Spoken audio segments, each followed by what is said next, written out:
Good afternoon and welcome to the first Erasmus lecture of the year. My name is Rick Pointer and I'm a professor here in the history department. And it's my pleasure and honor to introduce our speakers this afternoon. First, let me just say a quick word about this particular lecture series. It's been going now for the better part of 2 decades. And it was created really with the goal of bringing speakers to campus, distinguished scholars in the humanities, to address issues that cut across disciplines, issues that should engage thoughtful Christians. I'm happy to say that there are going to be 3 additional Erasmus lectures later this year, so you'll want to stay tuned for information about them. Today's lecture is specifically sponsored by the History Department and the Gady Institute for the Liberal Arts. And we thank the Provost's Office for its generous funding of this lecture. The format today will be a talk from Dr. Mark Noll, followed by remarks from 2 respondents. And time permitting, we'll have some questions from the audience. The goal here is to finish the formal conversation around 5:30. Let me break from a tradition and begin by introducing our respondents first, and then I will introduce the main speaker. We're delighted today that Dr. Tal Howard is here with us from Gordon College, where he directs the Center for Faith and Inquiry and is a professor of history. Professor Howard completed both his master's and PhD at the University of Virginia, concentrating there in modern European intellectual and religious history. And since finishing his degree, he has been more than prolific in his output of substantial and important books and articles. His first book was entitled Religion and the Rise of Historicism, published by Cambridge in 2000. Then in 2006, he published Protestant Theology and the Making of the Modern German University from Oxford. And then in 2011, he wrote God in the Atlantic, America, Europe, and the Religious Divide, also published by Oxford. Somewhere along the way, he had time to edit 2 additional books, one of which is entitled The Future of Christian Learning in Evangelical and Catholic Dialogue, that actually features Professor Noll with one of his colleagues at the University of Notre Dame, James Turner. Currently, Tal's projects include a book project, The Pope and the Professor, Pius IX, and I should have checked with you, is it Ignaz von Dollinger, something like that? Ignaz von Dollinger. Yeah, just like I said it. And the quandary of his name and the modern age. And that's forthcoming from Oxford. And he's also involved, along with Mark, in a project entitled Protestantism at 500, Reflections on the Occasion of the Quincentennial of the Reformation, 1517 to 2017. Our second respondent will be Dr. Patty Hunter, who joined the Westmont faculty in 2000. Patty is a graduate of Westmont. She earned, like Tal, her master's and doctorate, in her case in mathematics, from the University of Virginia. She served as co-director of the Westmont in Mexico program in 2000, was named Teacher of the Year in the Natural and Behavioral Sciences Division in 2007. Her research focuses on the history of American mathematics. Her current project examines the contributions made by the Ford Foundation to the advancement of university science programs in developing countries during the Cold War. And since 2011, she has served half-time in theory, it's more than that in reality, as Westmont's vice provost. Our principal lecturer today is Dr. Mark Noll, Francis A. McEnany Professor of History at the University of Notre Dame. His talk today is entitled The Challenges for Christian Learning, Looking Back, Looking Ahead. Mark has addressed that issue on many occasions and in many ways across his career. Perhaps his views on the subject are best known through his landmark book, The Scandal of the Evangelical, depending on how you like to say that word, Mind, published in 1994. It's one of more than 24 books he's authored or co-authored, including Jesus Christ and the Life of the Mind, The New Shape of World Christianity, How American Experience Reflects Global Faith, Turning Points, Decisive Moments in the History of Christianity, and America's God, from Jonathan Edwards to Abraham Lincoln.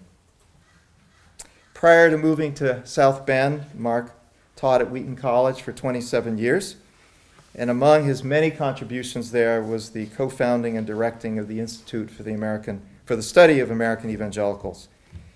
In 2005, Mark himself was named as one of the 25 most influential evangelicals in America by Time magazine. Before he comes, permit me a personal word.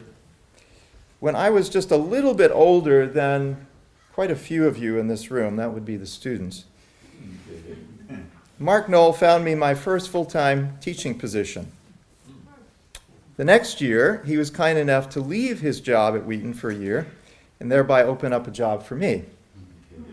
And the year after that, his creation of the Institute for the Study of American Evangelicals precipitated a kind of domino effect that ended up netting me a tenure track opening at Trinity College, where Mark himself had begun his teaching career. Moreover, from early on, he funneled numerous speaking and writing opportunities my way that helped establish and sustain me in the profession. All that's pretty remarkable, but what you need to know is that I've been no special case. In fact, there are other people in this room today for whom Mark has done similar things, and they're part of a larger body of dozens, no, probably hundreds, of similarly indebted colleagues. I noted a few moments ago the immense contributions to Christian learning that Dr. Noll has made through his many books and articles. His own work belies any over-pessimism about the state of the Christian mind, including the evangelical mind today. But for all of that, Mark has made an equally monumental contribution to Christian learning through the quality of his Christian character. Over the past 40 years, no one has modeled better what it means to be an extraordinarily generous, gracious, and wise Christian scholar, gentleman, and friend. For that, communities like Westmont, literally around the globe, owe him a great debt. So please join me in welcoming Mark Noll to Westmont.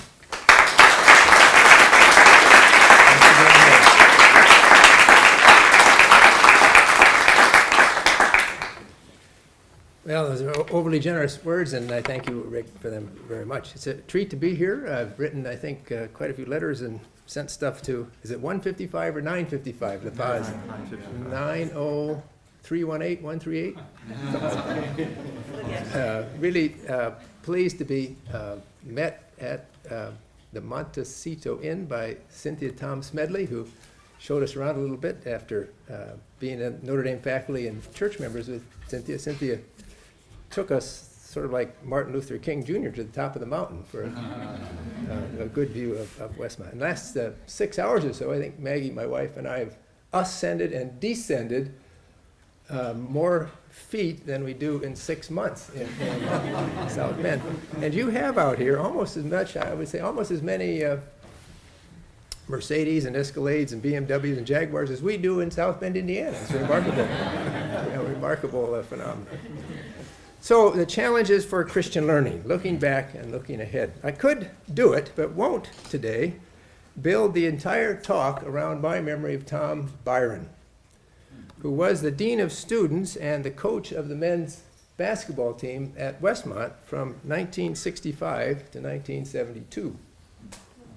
I met Tom 50 years ago this fall. It could have been 50 years ago this week, in his capacity as the freshman basketball coach at Wheaton College. He was a dedicated coach who took the sport very seriously. I remember just as clear as day that after practice he would stay and engage in 1-on-1 and 2-on-2, 2-on-2 scrimmaging with the players. And he did his job seriously and well, but clearly as a calling from God, and therefore as a vocation in perspective. I'd had good coaches in high school, But I wouldn't think the first thing I would say about them is vocation in perspective. For Tom, winning was obviously very important, but not the only important thing or the preeminently important thing. He was, in other words, someone who, in his vocation, had perspective and balance. Now, I think in many ways the history of Christian higher education, the history of evangelical learning over the last half century has been the challenge of keeping things in perspective. Scholarship and teaching in relationship to faith. Specific Christian convictions in relationship to broad human concerns. Vocations as scholar teachers on the one side, but then vocations as parents, lay believers, contributors to community on the other side. Taking the life of the mind seriously for genuinely Christian reasons, but in balance with understanding that the life of the mind is not the ultimately most important thing, and again, for Christian reasons. Tom Byron, in his sphere, kept things in perspective. If not exactly the ideal Christian scholar, the ideal Christian educator. Over the last 50 years, it seems to me that one could summarize the challenges of Christian higher education as the challenge of bringing learning, life, faith, community, church, past and present into balance. The challenges for the future are the same, and since historians are really a lot better at looking back and looking ahead, the challenge for the future part of this talk is going to be pretty short. But we'll try to do it in 3 parts. Difficulties inherent in the evangelical tradition that make an academic life tricky or difficult. But then, second, considerable progress, developments that have taken place in the right sort of way over the last decades. And then third, more briefly, challenges for the future. And I think here, where you have a kind of climate that I'm not particularly used to at the end of September, keeping things in balance will be better if I just take off my coat and go on from there. So, evangelical Christianity has many, many strengths that have resulted in many positive accomplishments, deeds, virtues in the history of the last centuries. But there are barriers in evangelical Christianity to the cultivation of intellectual life. One of these barriers is the evangelical sense that things need to happen now, the immediate push for immediate end products. Another is the wariness or even the skepticism about tradition. If it's been done this way for quite a long time, evangelicals, I think, instinctively feel there's got to be a better way to do things. We are, as a branch of the Christian faith, keen to spiritualize the corporeal, the terrestrial, the physical, the material realities, even though we confess that these things come from God. And we're keen to fund projects that have an immediate impact. So the great work that's been done after the Second World War by groups like World Vision show how dramatically an evangelically founded organization can be in promoting development around the world with a budget much bigger than almost all the philanthropies in the United States. Much bigger probably than the budgets of all the colleges in the Christian college world combined. The strengths of the movement are the weaknesses. Compassionate concern for the immediate needs of individuals, families, addressed right now, has been the defining trademark of evangelical Christianity. These positive virtues for intellectual life turn out to be negatives. Learning takes a long time. Learning takes a great deal of respect for what has been done before. Learning takes a willingness to examine things as they are in the flesh, as well as what they mean in the spirit. And evangelicals have been prone to excesses. We are susceptible to enervating apocalyptic speculation. lots of books on the end of the world. Not all that many until recently about the here and now. We have been consistently drawn to American versions of Christianity. Maggie and I were privileged to be at George Fox just recently on this trip out west. And my suspicion at George Fox was that the American Christianities of that evangelical community probably leaned to the left, because Oregon, pretty green place. Now, I don't know about Santa Barbara, but with all the Mercedes and Jaguars I saw running around, my guess is that if there's an American Christianity heresy that threatens the Santa Barbara area, it's a heresy of the right. We have, as in our political duties as evangelicals, not always been as wise as serpents and as innocent as doves. Evangelical artists and other creative people suffer from what has been a tradition of suspicion of the arts. And in our activities in science, we have wasted decades, if not longer, in fighting battles in science that should never have been fought. These reservations, these difficulties in evangelical experience have made it harder to do what Christian people who believe in the scriptures, who believe that Christ is indeed the originator of all things and the sustainer of all things, has made it difficult for evangelicals as Christians to do what is right with the life of the mind and intellectual culture, keeping things in perspective, keeping things in balance. But I have to breathe deeply here and take several deep breaths, because I am a pessimist by genetic disposition and certainly by historical training. But there has been, hang on, remarkable progress in recent decades in, by, and through evangelical people and institutions in intellectual life. And you could take Westmont College. Administrators seasoned with real expertise rather than just snatched willy-nilly from the pulpit to try to run things.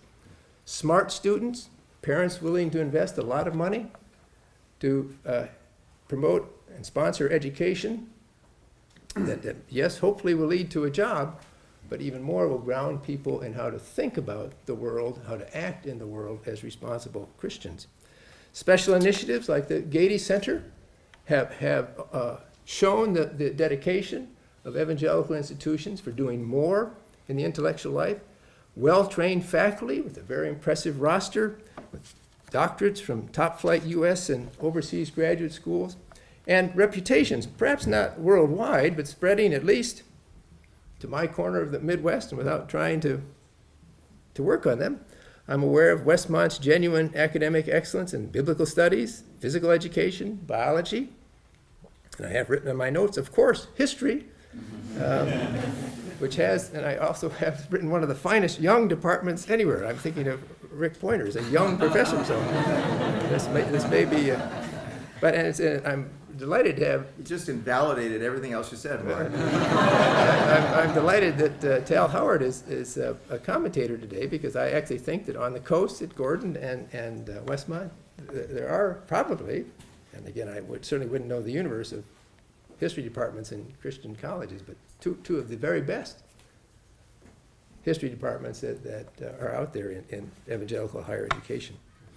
But looking further afield, I think it's possible to identify a number of factors where things are better, not necessarily good, not necessarily perfect, but better than they have been. And in the end of the book that Rick mentioned, Jesus Christ and the Life of the Mind, I list 10 of these things, and I'll go over them fairly rapidly today. And if you're still thinking about Christmas presents for someone intellectual and you'd like to read the whole story, you can always buy the book. So one of the first signs of hope come from stirrings at evangelical colleges like Westmont. Because of how evangelicalism developed in the United States, colleges and Bible schools, seminaries, came into existence primarily to serve the in-house tribal needs of the young people who were expected to attend these institutions. Over the years, that internal tribal function has continued. I'm very pleased that I met my wife at Wheaton College, and I think the matchmaking function of evangelical institutions of higher learning should not be minimized for the health of the strand of Christianity. But added to these tribal duties has come, I think, much more seriousness about the intellectual potential of living and working and thinking as Christian believers. It does seem to me that in the last decades, we've had two really remarkable examples of efforts at doing the right things intellectually while maintaining the right things spiritually. One is the effort at Baylor University, Texas-sized ambition, Texas-sized aspirations, to transform a local regional Baptist university into a research university given its direction by the imperatives of the Christian faith. Now, whether they can survive, and I speak as an expert, whether they can survive a football team in the top 10 and maintain that drive to be both thoroughly Christian and thoroughly academic and thoroughly helpful in the community is, of course, an open question. But it is nonetheless a real encouragement to see an evangelical institution aspire to be a first-tier research university. Most evangelical institutions, colleges, should not make that aspiration. The goal of teaching undergraduates is a fine goal. It needs to be worked at diligently. But higher education is tiered, and much of what is assigned for classroom reading in a place like Westmont comes from universities that are devoted to their research norms, and it's good to have Baylor participating. The other institution that's done, I think, unusually productive things is Calvin College, maintaining its focus as a four-year liberal arts institution, but then adding summer institutes, other special programs that have taken on a university research-like function alongside the work of the college. And this has been an encouragement, I think, more directly to places like Westmont, because it shows that aspects of research, aspects of deeper learning can coexist productively and sympathetically with the undergraduate teaching mission. And then, however, I'm aware, without really trying to do research or figure things out, I'm aware of innovations and efforts that are more than just curricular, aimed at deeper intellectual life, and I've got a long list at Biola, Eastern, George Fox, Gordon, Goshen, Messiah, Ouachita, Pepperdine, Point Loma, Regent, Samford, Seattle, Pacific, Union, Valparaiso, and then the W's, Wheaton, Whitworth, Westmont, Williams Baptist, and several Canadian institutions.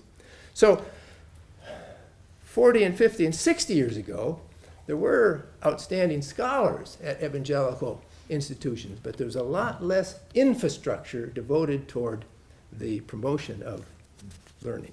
Second reason for thinking more optimistically about evangelical intellectual life is the growing presence of Christian people at the nation's pluralistic universities, where, as obvious, far more students of an evangelical persuasion are doing higher education than in the evangelical colleges themselves. The general situation in our nation's universities is not necessarily propitious all the way around.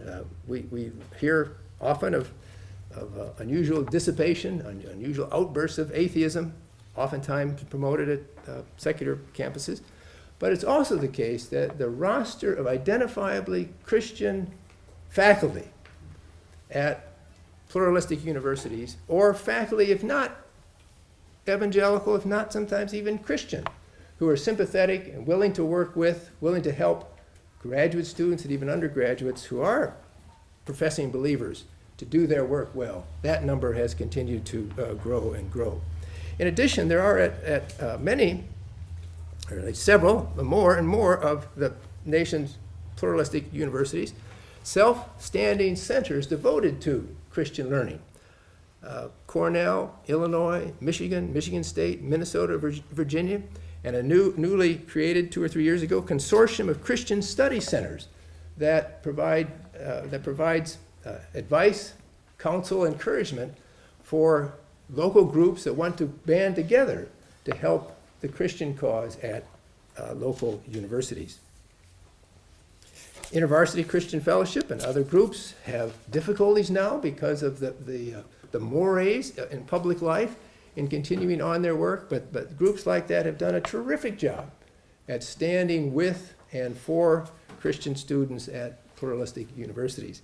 I think myself that the grad faculty unit of InterVarsity Christian Fellowship has been as important as any individual evangelical or even broadly Protestant institution in encouraging graduate and faculty to identify as Christians, to make themselves known to each other, and to offer at least religious encouragement, sometimes also intellectual encouragement as well. A third hopeful sign to maturity is what's happened at evangelical theological seminaries, and the seminary life is complicated now by all sorts of factors involving who's coming, distance learning, the creation of seminary-type learning at mega churches. But I think that if you have a favorite evangelical theological seminary, you will also have favorite authors and speakers who have shown the way to do better at bringing insights hard-won in biblical and theological studies to broader considerations. Fourth positive sign, I guess I have to speak about this just because of where I am, is the growing cooperation between evangelical and Roman Catholic scholars. Those of you in the room who are my age recognize that this is an unanticipated, almost unbelievable event. Those of you who are 20 and 30, you can yawn and say, nudge me when this part of the talk is over. But they actually have evangelical students and faculty cooperating with Catholic students and faculty in common orientation in activities having to do with intellectual life is, I think, one of the great breakthroughs in higher learning in the Western world in the last 50 and 60 years. The main impetus, I think, came from Catholics with the Second Vatican Council, but it has led to a situation of great deal of cooperation.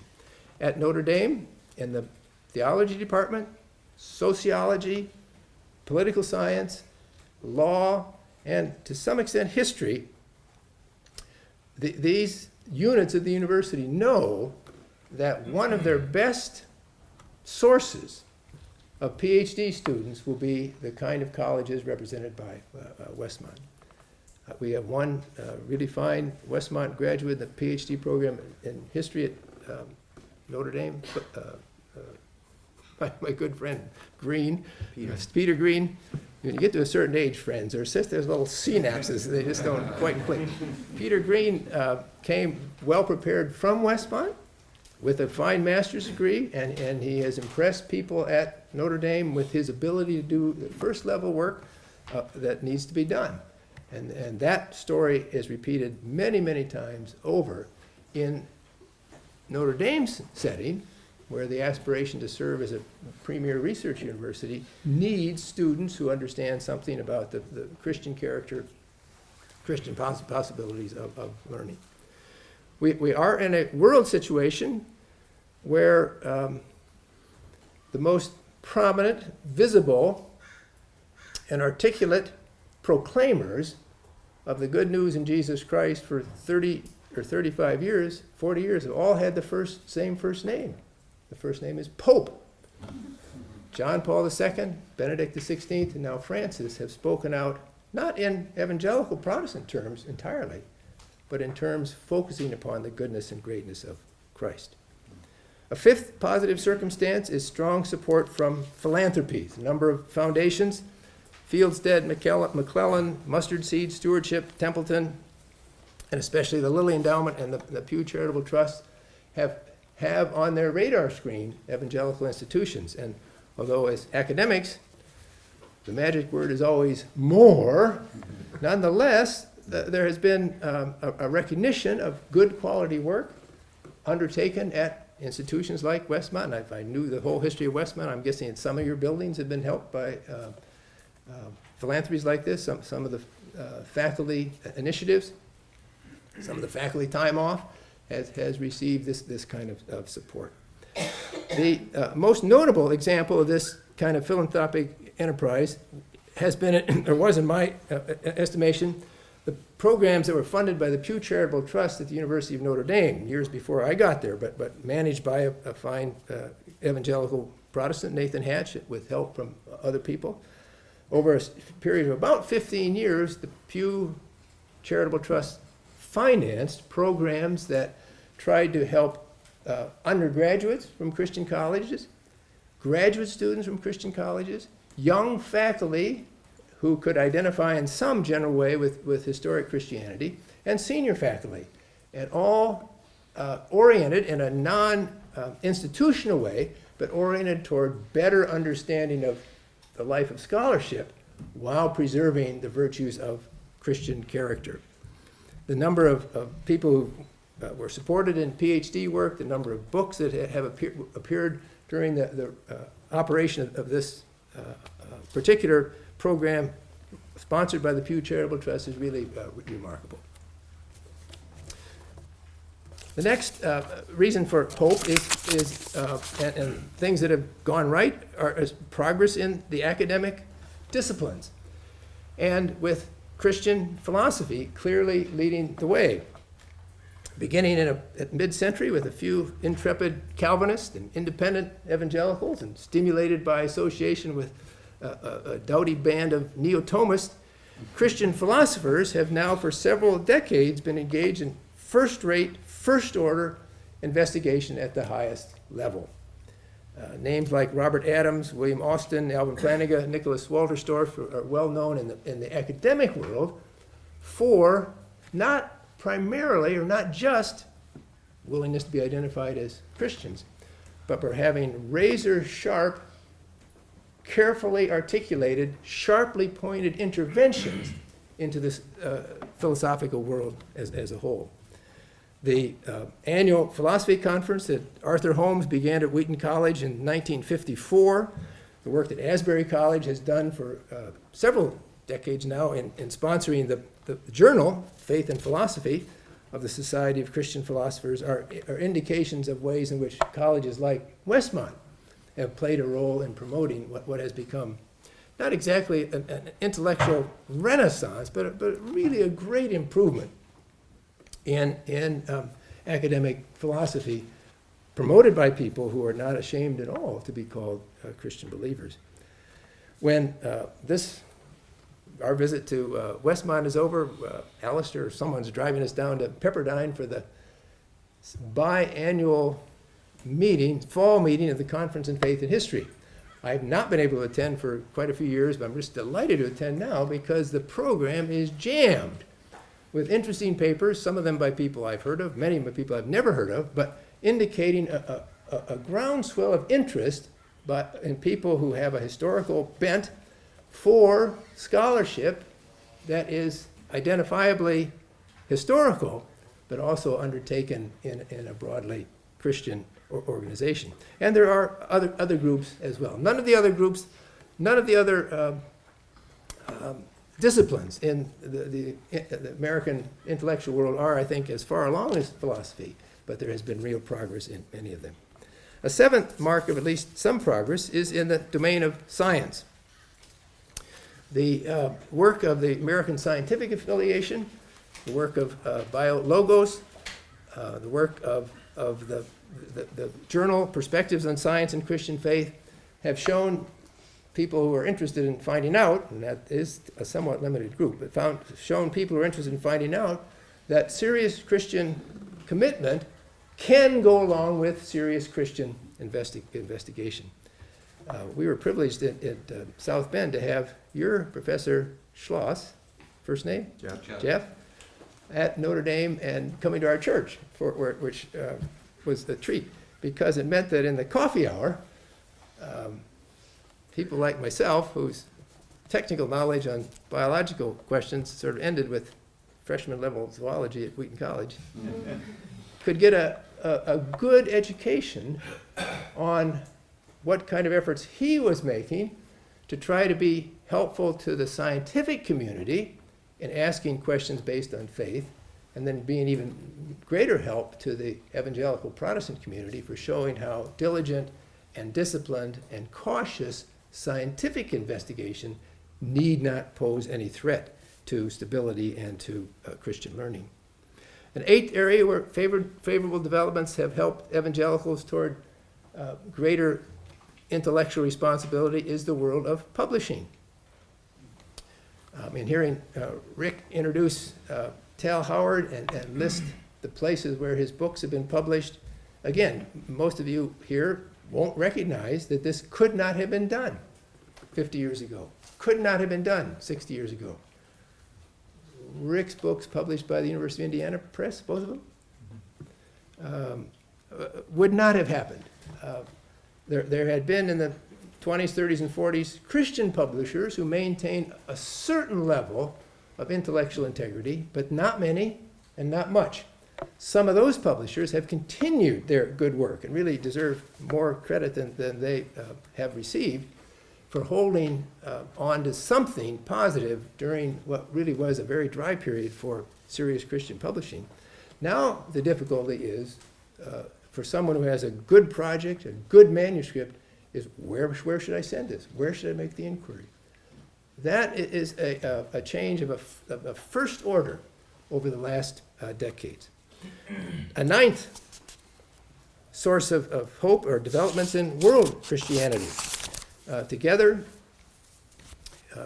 Protestants and Catholics in the North American world realize that we are increasingly minority contributors to the worldwide Christian enterprise. And as the Christian faith expands rapidly in Africa and parts of Asia, South Sea Islands, with much tumult in Latin America, education that is Christian is also developing in these areas. Something like 100 new explicitly Christian higher education institutions have been founded in this century outside the non-Western world.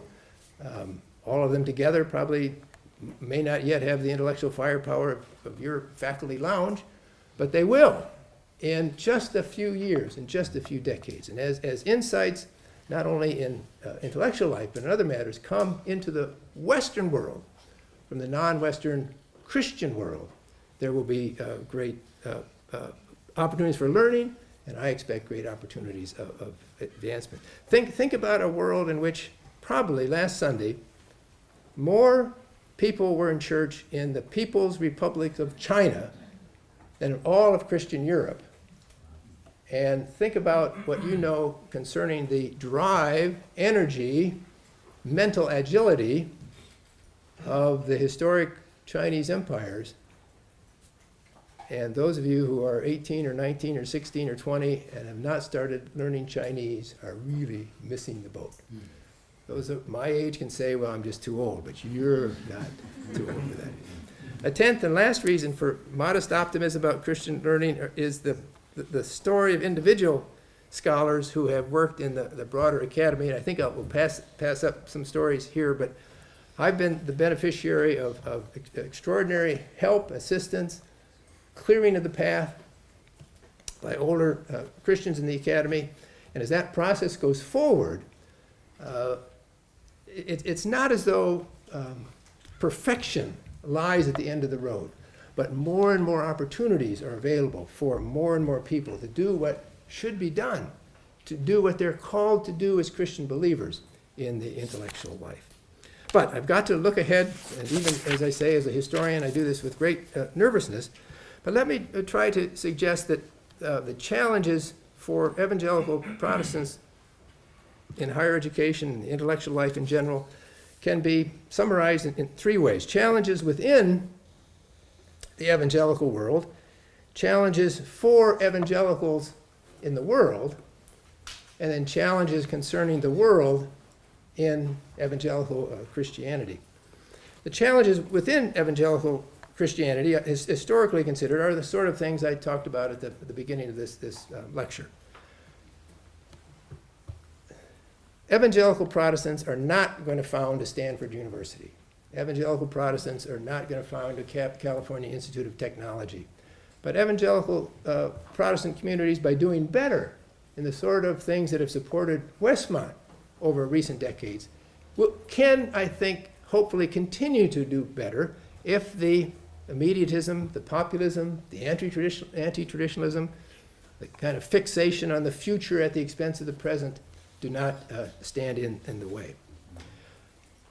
More, I think, should be said and can be said about challenges for evangelicals in the world. And here, many of you will be much more expert than I.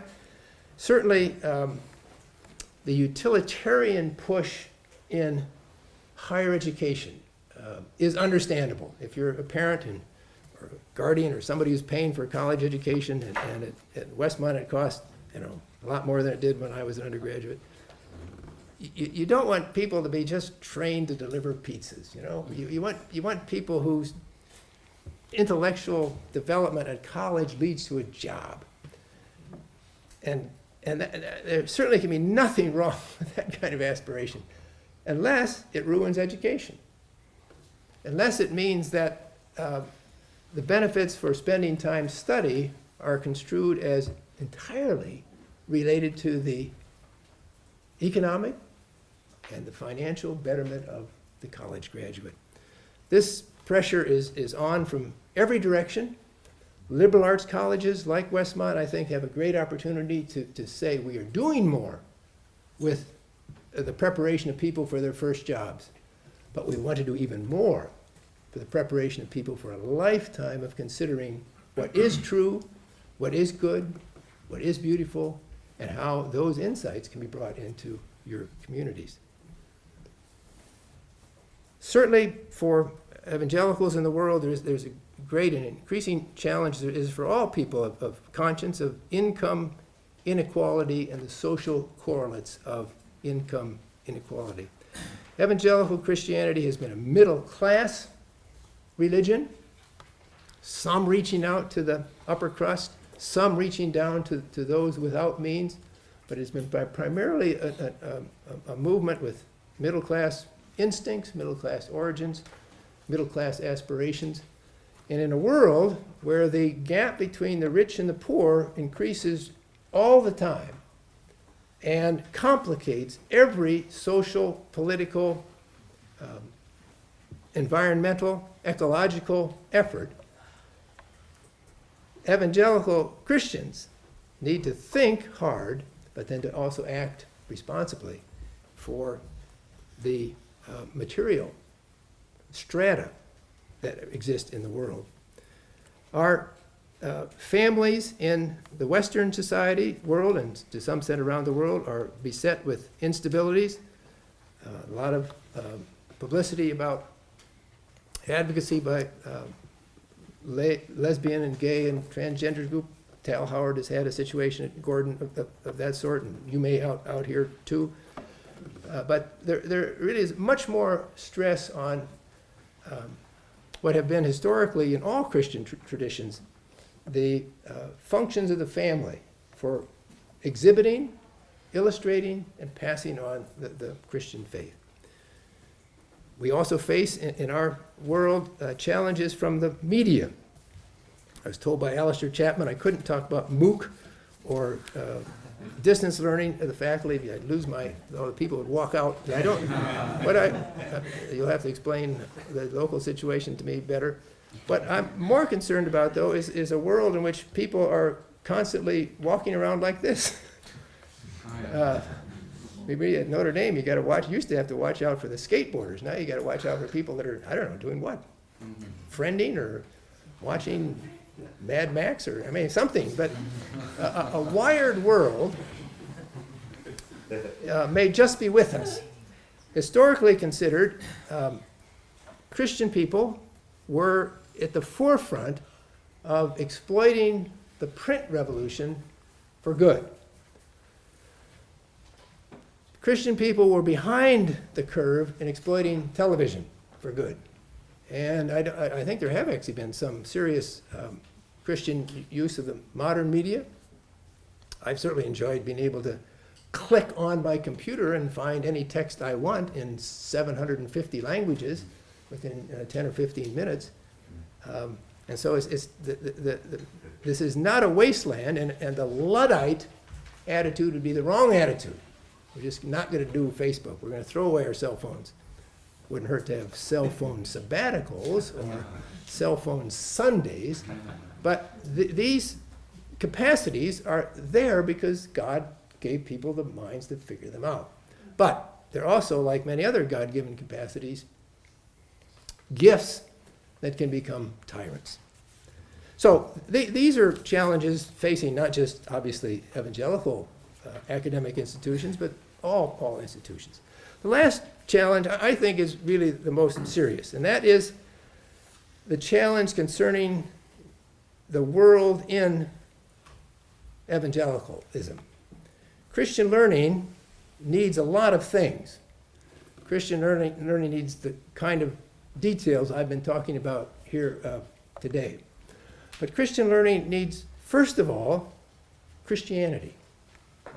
If there is no Christianity, then there won't be any Christian learning. Believing scholars like myself, who think we've identified cultural and historical circumstances that impede responsible intellectual work, can easily fall prey to a besetting temptation. The temptation is to think that if we have upbraided Christian communities for their anti-intellectual Gnosticism, or if we've chastised the general intellectual world for not paying proper attention to Christians, we've accomplished a great deal.